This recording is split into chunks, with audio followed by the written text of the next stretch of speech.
kayo, no? Assalamualaikum warahmatullahi wabarakatuh. Nandito po kami ngayong gabi to inform the public that we have formally filed a petition for declaration of nullity of contract and for cancellation of contract, accounting, damages, attorney's fees, with prayer for TRO and or preliminary injunction. No?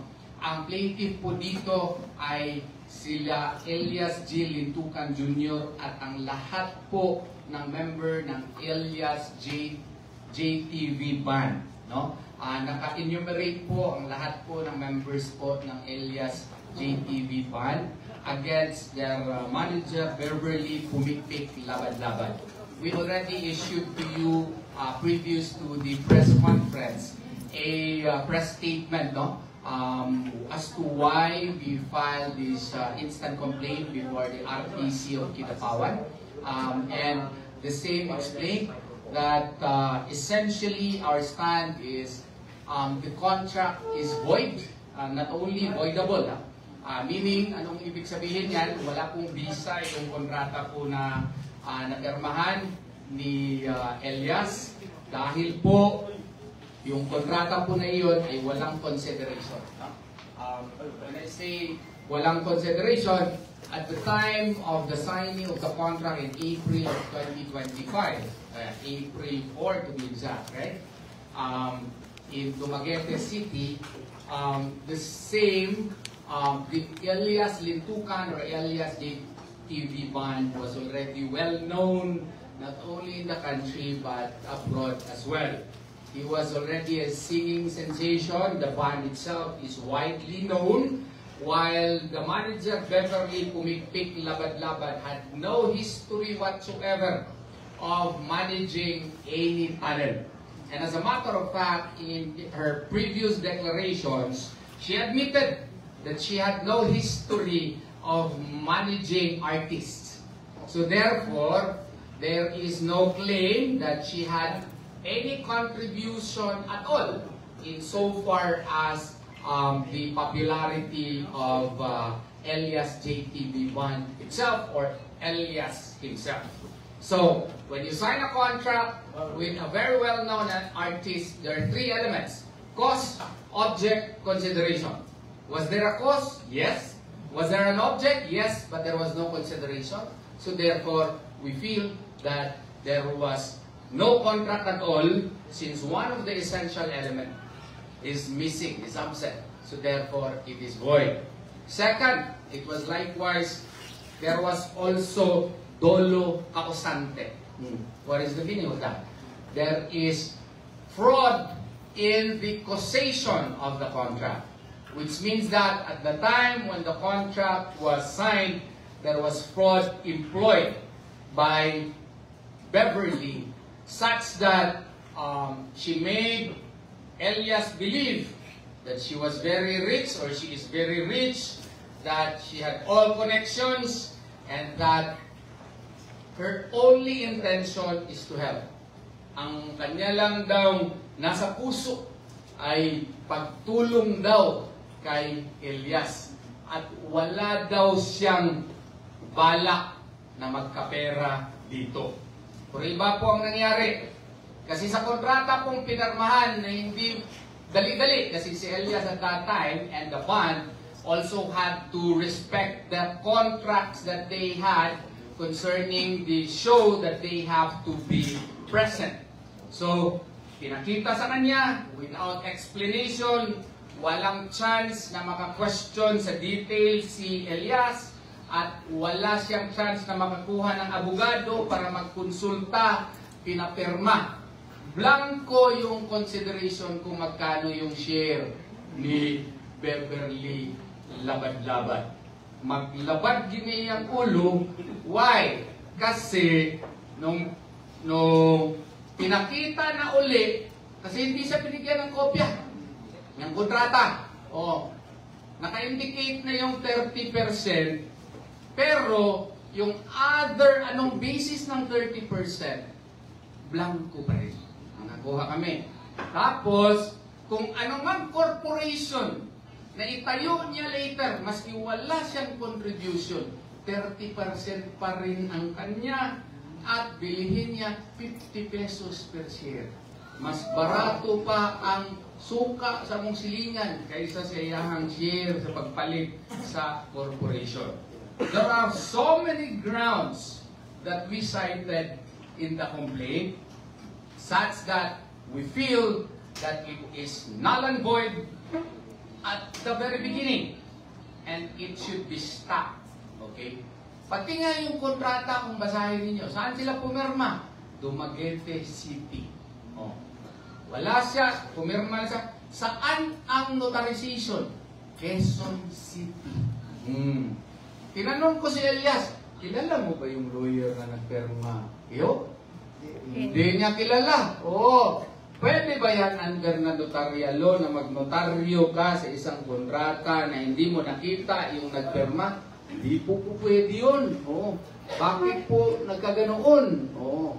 Tapos, pumirma po kasi nagmonitor daw sila kay magbabantay na mag-file daw ng cyber libel. Let's get it on. Oh, bantayan niyo ako. Okay. So, kasi napilitan lamang kami mag-file talaga because we were hoping na something would intervene na pero nagpadala pa sila ng nagpa-conduct pa sila ng press con kagabi, ang anghang ng mga salita po. Oo. At tinakot pa kami. Naku, taga North Cotabato ito, taga Davao del Sur ako. Takutan ng gusto niyo. Dito tayo. Oo. Kami, walang takutan. Nag-file na lang kaagad kami ng kaso. After, of course, sending a demand letter to, Beverly. Is a demand letter a legal requirement? No. Why? Because when the contract is void, there is no need for a demand letter. Yet, we sent a demand letter. Oh. As to whether or not she was duly informed by her staff, that's their problem, not our problem. Okay? So, nag-hire siya ng manager. Hindi po yung halos mama na o ano ba.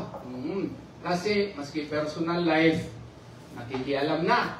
At saka yung sa mga, sa mga miyembro, no?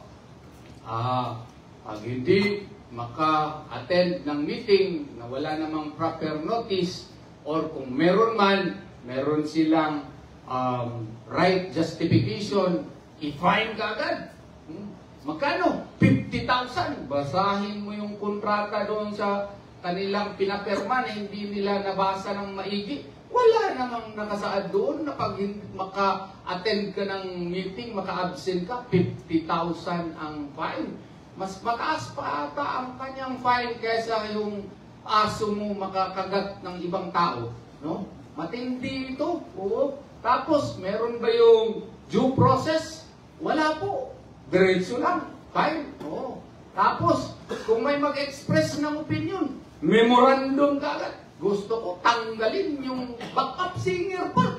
Naku, ano ba yung plano niya? Siya na siguro mag-backup singer. Oo.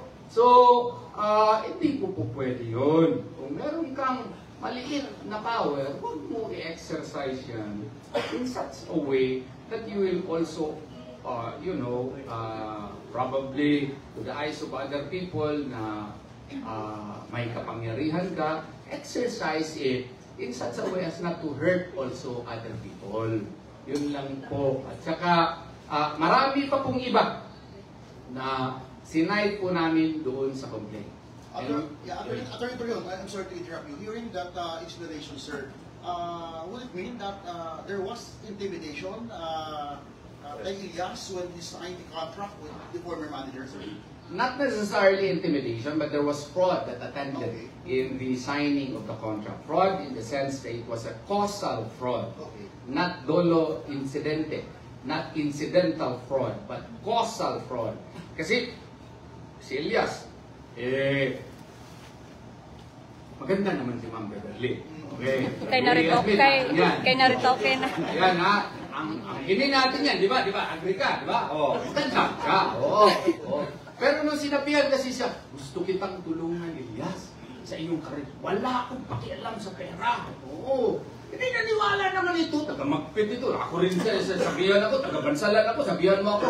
Wala ako. Tapos maganda pa. Oh, di. Naniwala siya. Maganda ba? Later, uy, 30% mo pala sa kanya. Uy, lahat pala ng gastos kanila na. Uy, yung kanilang ano pala, sasakyan, pati ka, uy, kanya na pala. Uy, mga tickets ka, kanya na pala. Uy, yung pinarenovate na kondo, sinarge pa sa amin. Lahat na lang. Damit niya. Kulang siguro, toothpick na lang siguro. Hindi i-charge dito. So, ang problema niyan, there should have been transparency. Alright. Walang transparency. Walang explanation. Lahat ng mga expenses, siya lang ang nagde-decide. Oo. Tapos, lahat ng mga gigs, pati hindi siya konsultahin, siya lang nagde-decide. Oh, you have to follow. If you do not follow, I will impose a fine.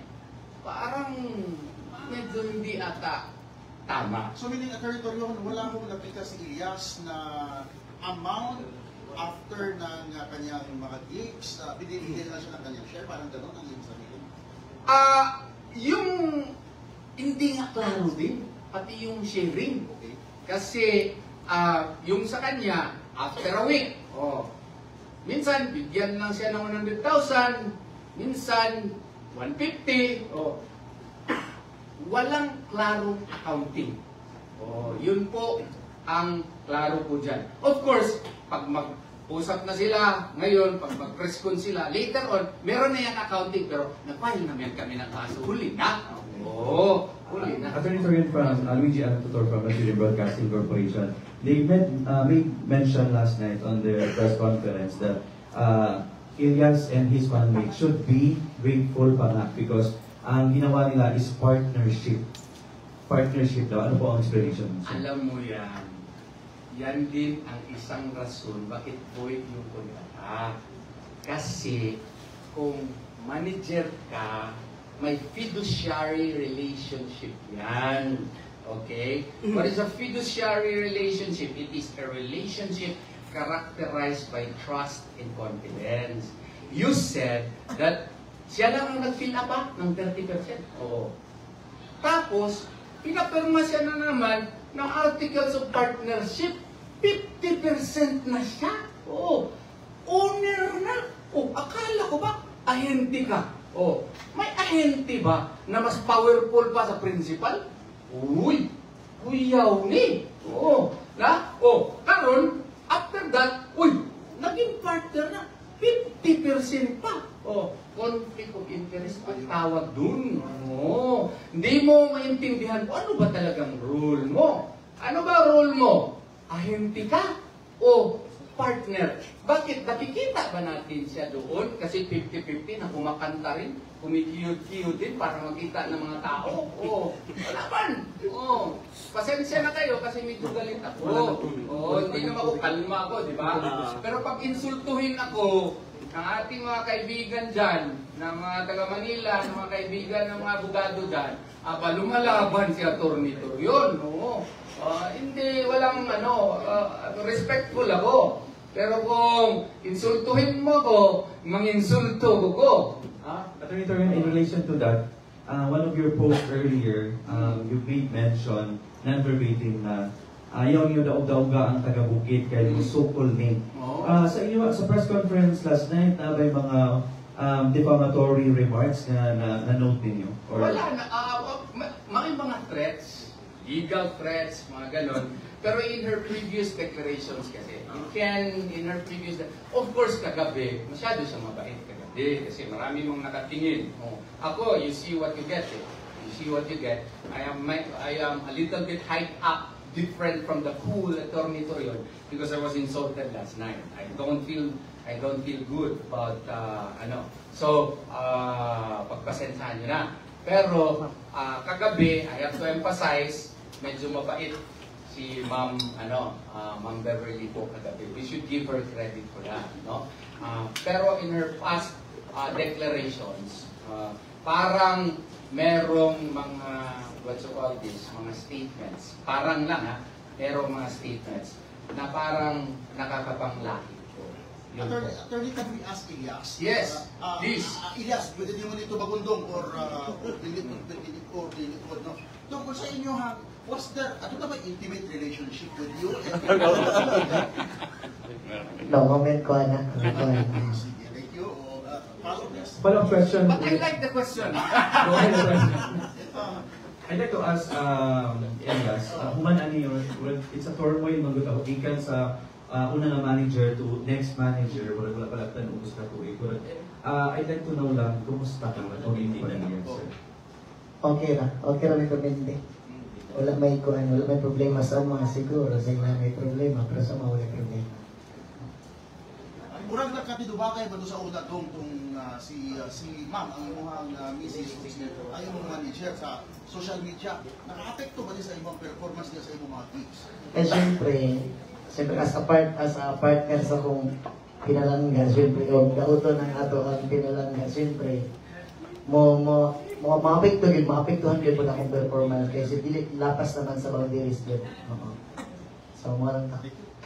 Attorney Alizal Anibangka po from North Cotabato The News. Unsa na karon kay nagpagawas man god og memo si Beverly Labadaban regarding sa mga third party nga wala miabot sa iyaha. So, liable sila nga bayad og mga damages. So, what will happen po sa third party po? Actually, that's part of the issues that we raised. We already sent a letter to Ma'am Beverly na, what you call this, from this day forward, cut off na ang relationship. Okay? Because the contract was null and void. And we will move thereafter pursuant to whatever orders that the court may issue on the matter. Ganun po. Depende na po sa korte as to how the matter will be resolved. So, dili magproblema ang mga nakapabuking na sa kay Elias po nga without manager po. Okay, ganito yun. Yung mga napirmahan na ni Elias na existing, we intend to respect all of those. Okay? And as to how he will move forward, that is ang answer ko dyan, abangan ang susunod na kabanata. Okay. Kay ano po kay Sir Elias? Nakoy ba na? Kumusta to? Ay how about sa 29 million matag pa? Tinuod to? Kay wala mo gutubad ka. Wala mo kita, para maklaro gyud kay wala mo gutug gitubag kagabi sa press con ni manager Beverly. So now, issue na siya sa korte, ma'am. Korte na yung mag-kuhan na lang. Apil-apil sa korte. Apil na dito na. Atong sa page nimo sir ngayang gikuan. About sa page po, kuhan. Sa karon na siya access akong page. Mo nang kuhan, mo nang makita ninyo nga na ko'y i-post kasi kapigil akong kauban, matingala mo nga mawala. Tuman kay ginadilitan. Kaya na siya access ako ang kuhan. Na siya access ako ang page kay sama siyang sayang giingon. Ang page daw is dili daw na ipangkuhan, dili pang post lang. Kaya ang page daw nga akong giingon is business daw to. Is actually pang-bukid na mga ito, ang bundok na ito. Yes, may pagmahay din mo, given sa from nothing, suloy-suloy sa una din is the power si MC Casquila, pagka hangtod na naging famous na karon doon, may pagmahay din mo nga, may pagwa na lang ko na famous, pero ana nga mga tanong dito. Siyempre sa kuhan, nagigamay nga kuhan nga, naipagmahay gamay. Pero as of now nga na, okay na. Kung kayo nga kasi magalingon nga, okay naman din at least kuhan, nakamata na ta sa kamatuuran. Okay na ang tanan at least nga, dili-dili ingon yung musalig kayo sa mga tao. Kamusta ang imong ginikanan? Labi na magsika na pinangga kaya nimo imong mama no, imong papa. Kamusta? Okay ra akong ginikanan, wala po sila problema. Ginaingon lang na, okay ra na mo, hagira na ka na. Attorney, follow-up question po. Katong gani iyahang tour abroad. So, unsa ba to? Mapadayon pa ba or unsa po? By the way, ila din ako akong mga kauban, no? Si Attorney Vanessa Escritor, no? Si Attorney Campaner, si Attorney Nasi Gonzaga, no? Na ako'y wala diri, sila Attorney Resi Rizada Nolasco, no? Kung kauban ako mga abogado sa the law firm of Torian and Partners. Answering that question, yes, we do intend to respect whatever contracts that Elias signed. Pero katong what you call this, wala pa na signan, no? Is a matter that we will decide pursuant to whatever advice that the regional trial court may give on the issue. Part of the issue is accounting. Kaya nga, no comment siya. Kasi yung mga 29 million, no comment din niya na kay part of the issues na sa accounting dito na among gisangkat sa korte. Ang nag-file ani, dili lamang si Elias, kundi ang tanang miyembro sa Elias JTB Band. Walay bisag isang ning kalas. Unanimous ni, mura po di siya 13-0 ang desisyon. Pero yes, nakakita ka isang milyon. Nakagulit ka ng isang milyon. Anak, siya rin yung makatumbang. At one time, wala. Sa kuan, sa kuan, wala pa. Wala ko. Pero iyang ginaingon, Sir Elias nga kuan, naka-download siya one time, 5 million kay Ma'am Abby. Ang kana monggon ato bago na ko nang pangutana. Ang kana monggon ang nasulod sa akong video karon is actually is kuan na siya mga down payment na sa mga iba-iba nga mga municipal nga kuan mga bookings nga nisulod sa patong una na kong sulod sa iyaha. Kanya kana nga kwarta is wala na ko na siya gihilabtan kay ginahuna-una na ko basic nay moabot nga panahon nga nay municipal nga mo cancel. Marifan na ko tayo ng ilahang kuan. Marifan na ko tayo ng ilang kwarta nga ginahon. So wala na ko nagilabtan naron sa akong video karon nga kwarta. Attorney Torion, may comment sa akong live, sabi, si Attorney Torion sumasakay lang sa kasikatan ni Elias.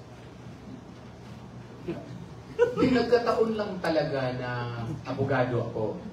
Tapos si Elias, kailangan niya ng abogado. Magaling. Oo, hindi naman magaling. Oo. Siguro, sino ba din hindi gusto magsama kay Elias na tingnan mo, kamukha naman kami. Di ba? Oo. So, if I will be hired by Elias, it will be my great honor. So kung makasama ako sa kanyang kasikatan, di, alhamdulillah. Di ba? Na yun, grasya yun ang buong may kapal na dapat nating tanggapin. Na ikaw dong, dawat po ka nga ako imo abogado dong. Anong di good? So, other with this, yes, Ronda. Sige. Dan. Ang sa ikwad, pwede ba nimo mabawi ko imong account nga nakon iyang ginamanage na karon na by niya legal action ito rin. Siguro sa kuan diri naging no comment ko diri naging Okay. Part na sa issue diri. Katong sa social media nga dahil na daw imong manager katong si Eloy Bugris na. Tama ba to? Kaya mo daw nga nagadepend daw siya sa imuha kay siya daw ang imong bagong manager. Dili. Sorry. Dili na kinamay. Pero we should commend ako, I would like to commend Eloy Bugris for defending Elias, no? I haven't met her. Pero kung maki-meet gani ko siya, makikapig ko ni ma'am. Ano? Kay ganahan ko makahibalo nganong isog kay siya. Oh, di ba? She is defending Elias and we would like to commend her for that. Thank you, ma'am. Thank you.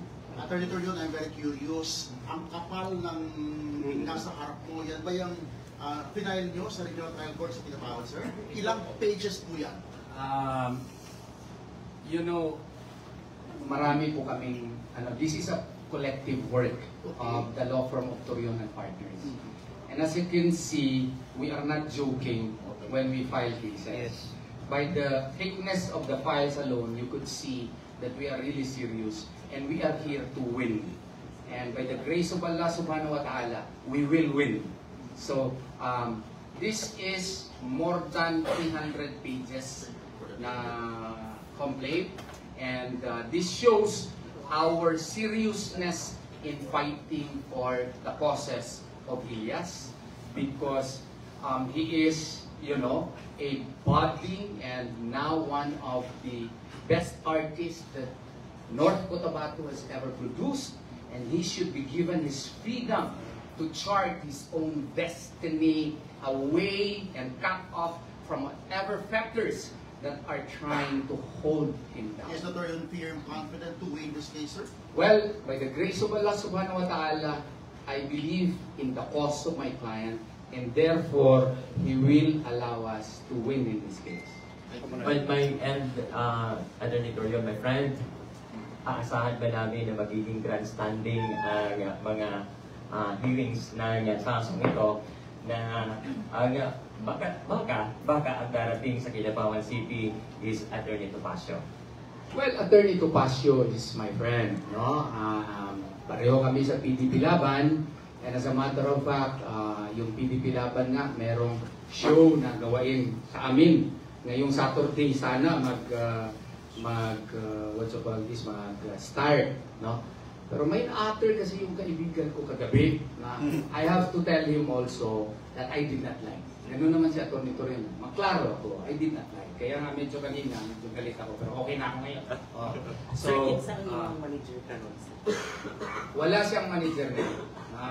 He is fulfilling his contract, yung napirmahan na niya, and we will decide as to who will be his manager based sa anumang declarations ng korte. Pag magsabi ang korte, wala na ito, pipili siya ng sinong kanyang manager. Hindi po ako yun, kasi abogado ako. Paruhin ko yan, ha? O, kung kailangan niya ng abogado, ng mga kontrata niya, kasi nandun ako. As of now, he is on his own trying to fulfill the contracts that he already entered into. Whether it was through the auspices of Ma'am Beverly, he will follow. So, kinsa nagkatawat o bookings karon sir para sa mga activities na ito? None as of the moment. Yes, personal question. Will you plano na magpakasal? Napakasal na kayo na. Magandang As about sa pagpakasal is maabot na. Pero sa karon wala kami napakasal, ha? Pero surprise lang, surprise. Sa pinakalit. Sir Elias, okay pa ba? Nanis abot. Kaya magkasal ni Ninong ni. Attorney Torion, from my end, siguro, what is your assurance in legality kay Elias, his bandmates, and their family na dili sila makadawat og threat, especially dito sa mga producers na dili na nila madayon ang mga shows? No, actually, as to shows that he already committed to attend, like for example, the US show, World Tour, no? Elias has no plans of not complying with the same. Okay? He will comply. I have advised him that. And he will perform. Provided, of course, na ma-approve ang visa, kanang mga magikinahanglan. Walay dili tumanon si Elias, sumala sa kontrata. Ang kontrata lamang niya ni Ma'am Beverly ang ipa-cut off na mo. Kay murag sa among tanaw, pwede mi magkamali. Wa na gyud na mao. So, last na siguro kay Sir Elias. Kadaghan-dagan sa abogado, ganun si Atty. Torion manimang ka. Kana po na lindot na pangutana. Sa kadaghan-dagan nga abogado si Atty. Torion ang akong pipili kay kabalo ko nga balutas ginamay tanan. Basta pinagi sa iya sa tapaw, pinagi siya ang tatak sa mo. Kung kinasaligan po naman si attorney, siyempre siya po nung ipili kay kwapo mong gutong kayo. Sa mga rata. Elias, siguro, mensahe niyo sa inyo mga followers and mga fans. Sa mga, sa mga nabalangkan ako diha ng mga followers, no, sa mga basher na ko diha, no, relax lang mo diha, kay mahuman balitanan. O sa mga tinuod nga nagasuporta diha, salamat kayo sa inyo, ha. O amping mo kanunay, God bless always sa inyo, more blessings sa inyo, ha. O walay katapusang pagpasalamat ako sa inyo tanan sa pagsuporta ka namo sa Elias GTV Ben. Salamat kayo sa inyo sa pag-usap o unta natubag na mo tanan ng inyong mga pangutana nga dugay na ninyo nga ginapaabot. Pero you still have interest to talk to your former manager. Tayo mong dati nga manager, Elias, istorya pa kaniya doon? O mo ang panahon nga kuwar, wala pa problema. Pero ka-text mo na. Sir Elias, after aning kaso, kung mahimong successful nga kaso, mas usa mas prefer sa inyong grupo mo, kay mo o bag-o nga manager or mas prefer nila kamukha mo na lang? Siguro dili pa na ko matubag sa karon. Siguro usa na ako matubag kung mahuman na din ang kaso na ano pa. So makita ka diri sa probinsya sa North Cotabato, Sir Elias, sa Libungan, karong gabi og sa Kabakan and Magpet. Oo. So sa abangan sa imong diri sa probinsya sa North Cotabato. Ang Sa abangan nila sa imong diri. siguro, The same energy ba gihapon siguro ang abangan na sa kuha, kung sa mga kailang nakita na energy na ko, siguro duplihon. Isang Kasi uhahay naman siya. siyempre mas nindot man gud kung trabaho ka kung malipayon lang ka. Wala na ibabag sa imong una-una. Isang uhahay daw. Isa ka kanta daw. Isa ka kanta. Salamat sa inyong tanan. Uhahay! Thank you. Sabi sa ibang iitang mga abogado. Yes. Magtatapos yung ating live ngayon sa mula sa Ako si William Maraplan. Maraming salamat.